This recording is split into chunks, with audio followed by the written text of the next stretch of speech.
Hello everyone, have a nice day. Thank you Betty for this incredible story. Enjoy listening. Don't forget to subscribe to the channel. Porcelain God. Warning: humor can be dangerous to your illness. My grandmother had no medical training. But when I was little, she kept giving me the scientific name for the disease I supposedly suffered from. She would just add the ending "u" to the word describing my misbehavior. "Why couldn't you sit quietly in church during the service?" Granny asked. "It's quite obvious that you have a fidgety disposition." The next weekend I spent at Grandma's, I suffered from impatience because I often opened the oven door, checking to see if the cookies were ready. Then Grandma went to take a nap, and I had a bout of chatterboxitis, and I wanted to tell her a story. Anyway, I had so many ailments, I don't even know how I lived to be 10 years old. As a teenager, my list of ailments included disrespectful and boyishly flirtatious, which was treated by keeping me off the street after school. It was the old tried-and-true method against teenage ailments. Besides that, as an adult I was already sick with gastroenteritis, bronchitis, and laryngitis. Then I heard another diagnosis from the doctor: interstitial cystitis. Yeah, okay, I thought at the time, it's probably nothing, we'll get through it. At home I sat at the computer and started reading about my illness, which quickly resulted in my developing googlitis, followed by rejection of the information I received. "Stop surfing the internet," my husband Michael advised me. "What's the point? You're only going to get more anxious." I'll tell you a secret: I am a big fan of cleanliness, and as the fire is afraid of germs and dirt. But it so happened that I got sick with an incurable disease that required me to constantly run to the bathroom. Or restroom, as it is sometimes called. Regardless of the name, public toilets are not the cleanest place. I flushed the water and imagined my former life drifting down the pipes into the depths of the sewers.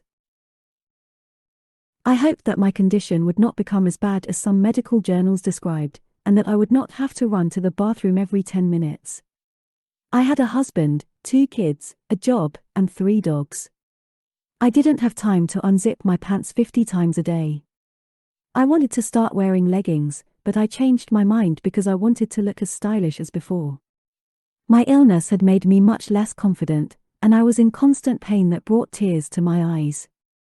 It felt like my bladder was being cut with a razor. I had to stick to a certain diet, so I decided to look on the bright side of food restrictions. Coffee. Who needs that drink? Wine? Totally unnecessary for a happy life. Fizzy soft drinks? Ready to forget about them and never remember. Unfortunately, despite my chronic illness, I had to get out of the house every day. When I sat on the toilet in a public restroom, I imagined that it was scrubbed to a shine. I developed a special route from home to work that included as many more or less clean public toilets as possible. At restaurants, I left feedback on the condition of the toilets, signing with different names, so that the staff would continue to maintain proper cleanliness. I gave the toilet in our house the sexy and beautiful name Raphael. It seemed that I was having a torrid affair with Raphael in which I loved him and he didn't love me very much. Despite Raphael's cold attitude, I loved him with all my soul. He was my real porcelain god. My husband realized how serious my relationship with Raphael was and stopped lifting the toilet seat to save me the fraction of a second needed to put the seat down. One of the few pluses was that I could now spend a little more time in the bathroom and be in it more often, taking a break from the kids. My illness was nasty, but I appreciated the meager perks it gave me. Very soon I realized that the frequent mention of the toilet was disturbing to others. At the word bladder, colleagues and acquaintances would evaporate into the unknown. In certain situations this became an advantage. If I didn't want to talk to someone, all I had to do was say, "My bladder is just bursting. It feels awful." At parties, people were surprised by my constant visits to the bathroom.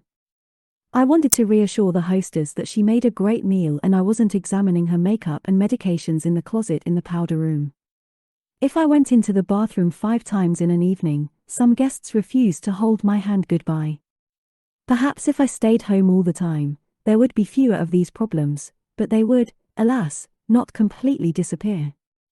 But I would have had more time for sadness at home. I learned to ignore the slanted looks from the audience at the movie theater when I made them stand up or remove their feet 3 times during the show to let me through to the exit. It's not their bladder or their pain, I thought, stepping on their feet and hitting their knees.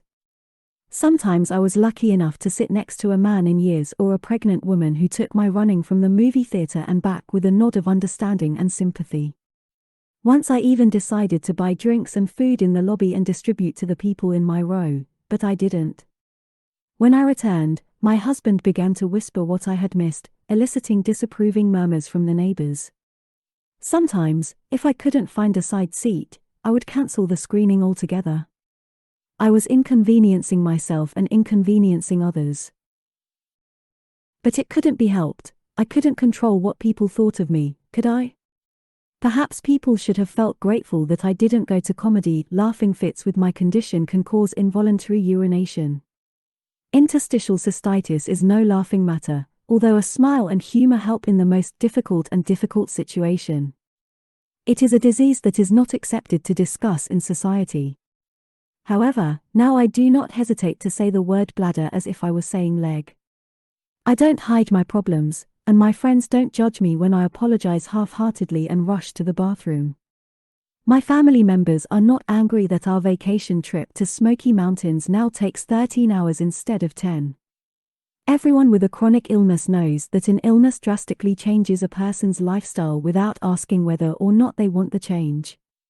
Since I became ill, I have become more patient, and I have more compassion for people.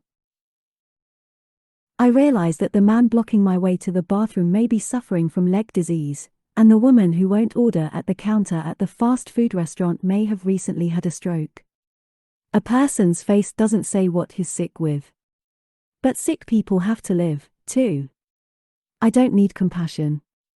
I just ask that people quickly step aside and let me go to the bathroom, where my porcelain god is waiting for me.